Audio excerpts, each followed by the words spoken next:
Perak சுங்காயில் சிறு ரக விமானம் விபத்துக்குள்ளானது. 2 உயிர் தப்பினர். பிரதமர் இந்தியர்களை ஓரங்கட்டுவதாக அவதூறுகளை பரப்பும் தரப்பினர். வன்மையாக கண்டித்தார் டத்தோ ரமணன். 9 மாணவர்களை வைத்துக் கொண்டு கரையான் தூசிகளால் அவதியுறும் மாடோஸ் தோட்ட தமிழ் பள்ளி. தீர்வு இல்லையேல் மூடு விழா நிச்சயம். அமெரிக்காவின் உயரிய சிவிலியன் விருது வழங்கி சிறப்பிக்கப்பட்டார் மிஷல் யோ. வெப்பநிலை மோசமானால் பள்ளிகளை சுகாதார அமைச்சு மூடக்கூடும். இந்தோனேசியாவில் மனைவியை கொன்று கூறு போட்டு அண்டை வீட்டாருக்கு வழங்கிய ஆடவன் கைது.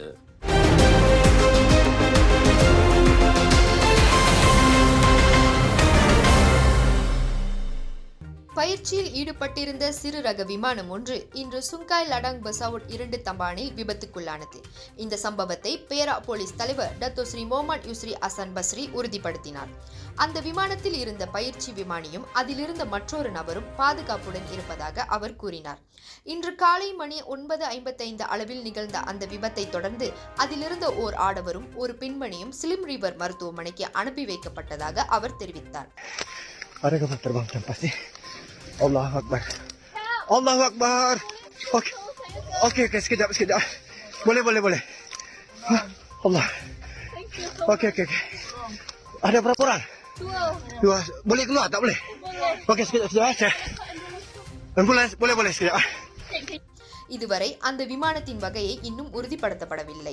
இதற்கு முன்னதாக அந்த சம்பவம் குறித்த காணொளி சமூக வலைதளங்களில் வைரலானது. இதனிடையே இச்சம்பவம் குறித்து விரைவில் அறிக்கை ஒன்று வெளியிடப்படும் என மலேசிய பொது விமானத்துறையின் அதிகாரி ஒருவர் தெரிவித்தார்.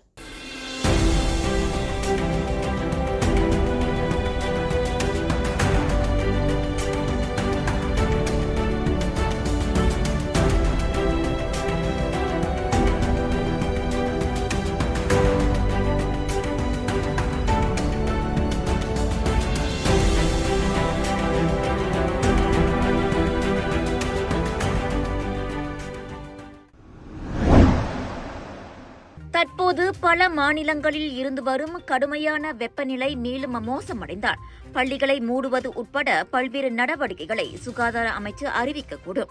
இப்படி ஒரு நடவடிக்கை அவசியமா என்பது குறித்து சுகாதாரத்துறை தலைமை இயக்குநர் Dato doctor மொமா Radzi Abu Azan தீவிரமாக ஆராயக்கூடும் என்பதோடு இந்த விவகாரத்தில் விவேகமான முடிவு எடுக்கப்படும் என சுகாதார அமைச்சர் டத்தோ ஸ்ரீ டாக்டர் ஜுல்கிஃப்லி அமாட் தெரிவித்தார்.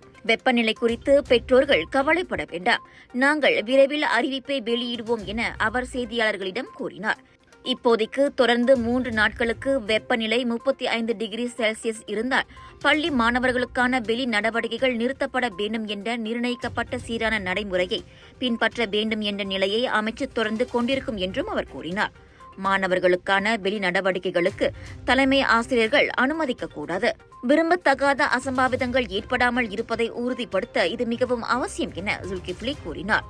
கிளாந்தான், பெர்லிஸ் மற்றும் கடாவில் இருந்து வரும் கடுமையான வெப்பநிலை மேலும் 2 மாதங்களுக்கு நீடிக்கும் என எதிர்பார்க்கப்படுகிறது. சுவாச பிரச்சனை, சளி, இருமலுக்கு உகந்த தீர்வு சைலஜா பேபி ஹெர்பல் கிரீம். துளசி, கரிஞ்சீரகம், கிராம்பு போன்ற மூலிகைகளால் கொண்டு தயாரிக்கப்பட்டுள்ள சைலஜா பேபி ஹெர்பல் கிரீம் உங்கள் குழந்தைக்கு சிறந்த தேர்வு. இந்திய சமூகத்திற்காக மித்ரா மற்றும் இதர அமைப்புகளின் வாயிலாக வழங்கப்படும் ஒதுக்கீடுகள் பற்றி அண்மையில் பிரதமர் டத்தோ ஸ்ரீ அன்வார் இப்ராஹிம் விவரித்திருந்தார். இதனிடையே இந்த கூற்றை சில தரப்பினர் தவறான கண்ணோட்டத்தில் இந்திய சமூகத்தினரை அவர் ஒதுக்கி வைப்பதாக அவதூறுகளை பரப்பி வருகின்றனர். மக்களுக்கு இழப்பு ஏற்படுத்தும் இந்த அணுகுமுறையை அத்தரப்பினர் கண்டிப்பாக கைவிட வேண்டும் என தொழில் முனைவோர் மேம்பாடு மற்றும் கூட்டுறவு துணை அமைச்சர் டத்தோ ரமணன் கடிந்து கொண்டார். Adalah segolongan atau segelintir orang ni yang menyatakan Perdana Menteri pinggirkan komuniti India, Perdana Menteri tak buat apa-apa untuk komuniti India. Saya ingat baik dia orang pergi Tanjung Rambutan. Periksa lah kapasiti mental mereka. Ini semua adalah dia orang nak buat dengki saja. Dia nak buat satu kemarahan. Dia menghasut kaum dia sendiri. Saya malu nak mengatakan mereka tu semua India. Dia nak tengok kebencian, kemarahan antara komuniti India. Berhentikanlah tu. Baru-baru ini pun saya ada nampak ada satu dia tangkap satu ayat apa yang Perdana Menteri katakan, tapi pengumuman yang di bawah tu dia total dia abaikan. Dia gunakan itu politik fitnah. So haraplah benda-benda macam ni diberhentikan. Cek maklumat, selidik dulu. இதனிடையே நேற்று மலேசிய இந்திய உணவக உரிமையாளர்கள் கூட்டுறவு கழகம் கொப்ரிமாஸின் 11வது ஆண்டு கூட்டத்தில் தலைமையேற்ற Dato Ramanan தேசிய கூட்டுறவு ஆணையத்தின் நிதி சுழல் குறித்து இந்திய கூட்டுறவு கழகங்களுக்கு தெரியவில்லை, விழிப்புணர்வும் இல்லை என குறிப்பிட்டார். தேசிய கூட்டுறவு ஆணையத்தின் கீழ் ஒவ்வொரு ஆண்டும் 200 மில்லியன் ரிங்கிட் சுழல் நிதியாக ஒதுக்கப்படுகிறது. அதில் நாட்டில் செயல்படுகின்ற 352 இந்திய கூட்டுறவு கழகங்களில் வெறும் 25 கூட்டுறவு கழகங்கள் மட்டுமே இதுவரை 33 மில்லியன் ரிங்கிட்டை பயன்படுத்தியுள்ளதாக அவர் சுட்டிக்காட்டினார். நம்மள TMP இருக்குது, தம்போங் மோடால் புஷிங்கன். இந்த பந்துவான் 200,000 300,000 வரைக்கும் நம்ம கொடுக்குறோம். இந்த பந்துவான் இன்னைக்கு வரைக்கும் 25 pinjaman mudah, ya. So இந்த bantuan pinjaman mudah நம்ம கொடுக்குறோம். இந்த bantuan pinjaman mudah நம்மள பார்த்தோம்னா 25 கோஆபரேட்டிவ் தான் எடுத்திருக்காங்க 33 மில்லியனுக்கு. 200 மில்லியன் இருக்கு, ஆனால் 33 மில்லியன் தான் நம்மள கொடுத்துருக்கோம். ஏன்னா 25 கோஆபரேட்டிவ் தான் நம்மளுக்கிட்ட இந்த பந்துவான் பந்துவான் பிஞ்சாமன் கேட்டிருக்காங்க. ஸோ எனக்கு இன்னும் 167 மில்லியன் இருக்குது. ஆனால் என்ன சொல்கிறது எனக்கு தெரியல. ஏன்னா அவங்கள இந்த இனிஷியேட்டிவ் எல்லாம் இருக்குது, இந்த பெனிஃபிட் எல்லாம் இருக்குது, இந்த பந்துவான் பிஞ்சாமன் எல்லாம் இருக்குது. ஆனால் அவங்க எடுக்கலைன்னா நம்மளை ஒன்றுமே செய்ய முடியாது. ஸோ இந்த இன்ஃபர்மேஷன் தயவு செஞ்சு எல்லா கோஆப்ரேட்டிவோட கூட்டாளிகிட்ட அவங்கள போயிட்டு சொல்லணும். 30 மில்லியன் வரைக்கும் ஒரு லேண்ட் வாங்குறதுக்கு லோன் கொடுக்குறோம் SKM மூலியமா. 30 juta kita bagi pinjaman untuk beli tanah. Maksimum 30 juta kita bagi pinjaman. Pinjaman kalau pinjam daripada bank lender நம்மள எடுத்தோம்னா 6% நம்ம கட்டணும். இங்க SKM ல எடுத்தீங்கன்னா 4% தான் நீங்க கட்டுறீங்க. And is a reducing balance. So தயவு செஞ்சு இந்த opportunity எல்லாம் எடுங்க. அரசாங்கத்தில் பல திட்டங்கள் அமல்படுத்தப்பட்டு வருகிறது. அத்திட்டங்கள் குறித்தும் அடிக்கடி அறிவிப்புகள் செய்யப்படும் நிலையில் தேவைப்படுவோர் அதனை சரியாக பயன்படுத்திக் கொள்ளுமாறும் அவர் வலியுறுத்தினார்.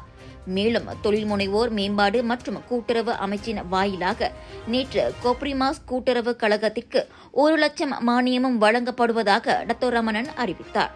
இம்மானியம் பொருளாதார மேம்பாட்டிற்கு முதலீட்டாளர்கள் பெரிய நிறுவனங்களை சார்ந்திருப்பதை குறைப்பதற்கும் வணிகத்தை விரிவுபடுத்த உறுப்பினர்களுக்கு பயனளிக்கவும் ஒரு சிறந்த வழியாகும் என்றும் அவர் விளக்கினார். குறைந்த மாணவர்களின் எண்ணிக்கை மட்டுமல்லாது கரையான் மற்றும் தூசிகளால் அவதியுற்று வருகிறது ஜோஹர் மாடோஸ் தோட்ட தமிழ் பள்ளி. இந்நிலையில் அதற்கான உரிய நடவடிக்கை எடுக்கப்படாவிட்டால் விரைவில் மூடுவிழா காணும் அபாயத்தை அது எட்டியிருக்கிறது. 1928ஆம் ஆண்டு முதல் ஜோஹர் உலுத்திராமில் செயல்பட்டு வரும் அந்த பள்ளி ஒரு காலகட்டத்தில் பாலர் பள்ளியுடன் 130 மாணவர்களை கொண்டு இயங்கி வந்தது. ஆனால் தற்போது வெறும் 9 மாணவர்களும் 5 ஆசிரியர்களும் மட்டுமே அங்கே இருக்கின்றனர்.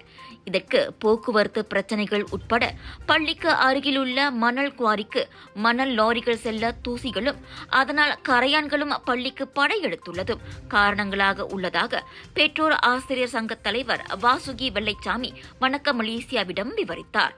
ஃபர்ஸ்ட் இந்த கரையான் தொல்லைனால சில இடத்துல இந்த கட்டிடம் ஒரு நல்ல கண்டிஷனில் இல்லாமல் கொஞ்சம் மோசமான நிலைமையில் இருக்குது.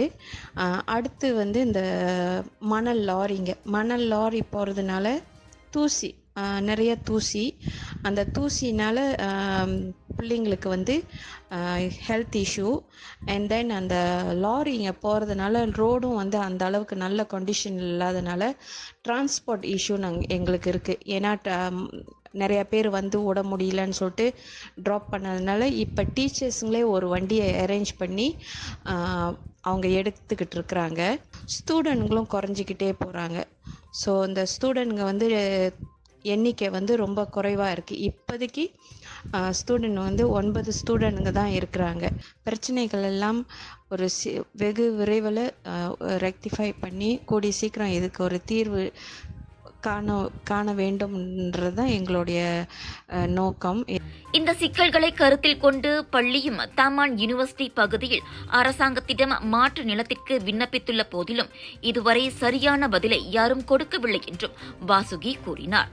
மாற்று இடம் இருந்தாலும் அதற்கு 16 இலாக்காக்களின் பரிந்துரைகள் பெற வேண்டும் எனும் நிலையில் மாணவர்கள் அதற்குள் இன்னும் குறைந்து விடுவார்களோ எனும் கவலை தங்களை பீடித்திருப்பதாகவும் அவர் கூறினார். பலகையிலான அந்த பள்ளி கரையான்களால் மிகவும் மோசமடைந்து வருகின்ற நிலையில் பள்ளியின் எதிர்காலம் கேள்விக்குறியாகியிருக்கிறது.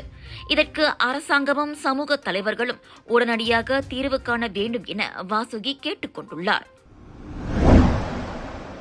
கடுமையாக நோய்வாய்ப்பட்டவர்கள் மட்டுமே அரசாங்க மருத்துவமனையின் தீவிர சிகிச்சை பிரிவுக்கு செல்லும்படி பொதுமக்கள் கேட்டுக் கொள்ளப்படுகின்றனர். நோயாளிகளில் பலருக்கு நோயின் கடுமை குறித்த புரிந்துணர்வு இல்லாமல் இருக்கிறது. வலி குறைவாக இருந்தாலும் உடனடியாக மருத்துவமனையின் தீவிர சிகிச்சை பிரிவுக்கு சிகிச்சைக்காக வரும் மனப்போக்கு மக்களிடையே இருந்து வருவதாக கோலாலம்பூர் பொது மருத்துவமனையின் தீவிர சிகிச்சை பிரிவின் ஆலோசனை நிபுணர் டாக்டர் அல் ஜமானி முகமது இட்ரோஸ் தெரிவித்தார். அவசரமான சிகிச்சை தேவைப்படுவோருக்கு சிகிச்சை வழங்குவதுதான் தீவிர சிகிச்சை பிரிவின் பணியாகும்.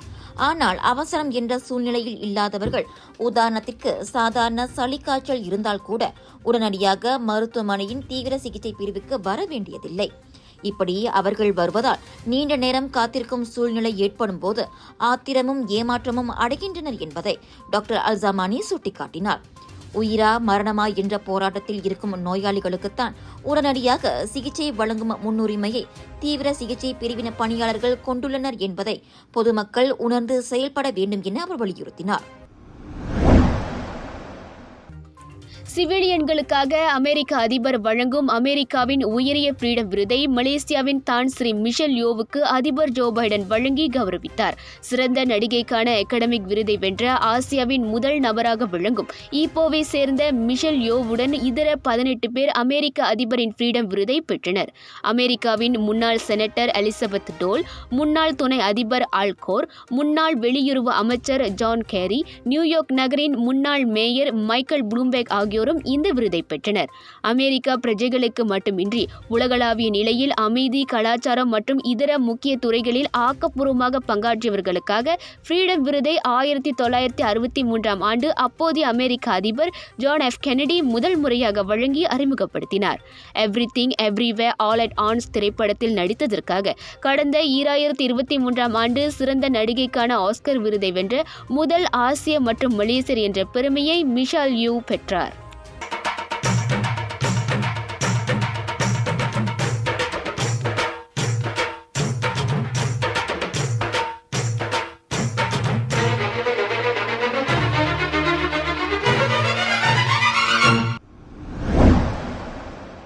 இந்தோனேசியாவில் தனது மனைவியை கொன்று அவரது உடலை கண்டம் துண்டமாக வெட்டி அந்த உடல் பகுதியை கூறு போட்டு அண்டை அயலாருக்கு வழங்கிய மனிதாபிமானமற்ற ஆடவனை போலீசார் கைது செய்தனர். மேற்கு ஜாவாவில் அந்த ஆடவனின் வீட்டில் இந்த கொடூரமான சம்பவம் நேற்று நடந்தது. தனது 40 வயது மனைவியான யந்தியை கொலை செய்த பின் அவரது உடலை துண்டு துண்டாக வெட்டி அதனை கூறு போட்டு ஒரு மூட்டையாக கட்டி அண்டை வீட்டுக்காரர்களிடம் வழங்க முன்வந்தபோது 41 வயதான தர்சும் என்பவன் கைது செய்யப்பட்டான். ஒரு மூட்டையில் போடப்பட்ட மனித இறைச்சியை தம்மிடமும் அந்த நபர் வழங்க முன்வந்ததாக கிராமத் தலைவர் கூறியிருக்கின்றார். முதலில் அந்த ஆடவன் அவனது மனைவியை கொலை செய்துள்ளான் என்பது தமக்கு தெரியாது என்றும், பிறகு மனைவியின் இறைச்சியை வைத்திருப்பதாக மனநோயாளி போல் அவனாகவே கூறிக்கொண்ட பிறகுதான் இதனை அறிந்து போலீசுக்கு தகவல் கொடுத்ததாக அவர் தெரிவித்தார். இதனிடையே அந்த ஆடவன் தனது மனைவியை முதலில் கட்டையினால் அடித்து கொன்றவுடன் சாலையின் நடுவிலேயே அவரது உடலை துண்டு துண்டாக வெட்டினான் என இச்சம்பவத்தை நேரில் பார்த்தவர்கள் தெரிவித்தனர்.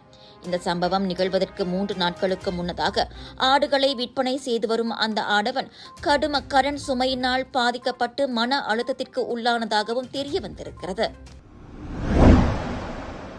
சீக்கிய பிரிவினைவாத தலைவன் ஹர்தீப் சிங் நிஜார் படுகொலை தொடர்பில் 3 கைது செய்த கனடா போலீஸ் அவர்களை நீதிமன்றத்தில் குற்றம் சாட்டினர்.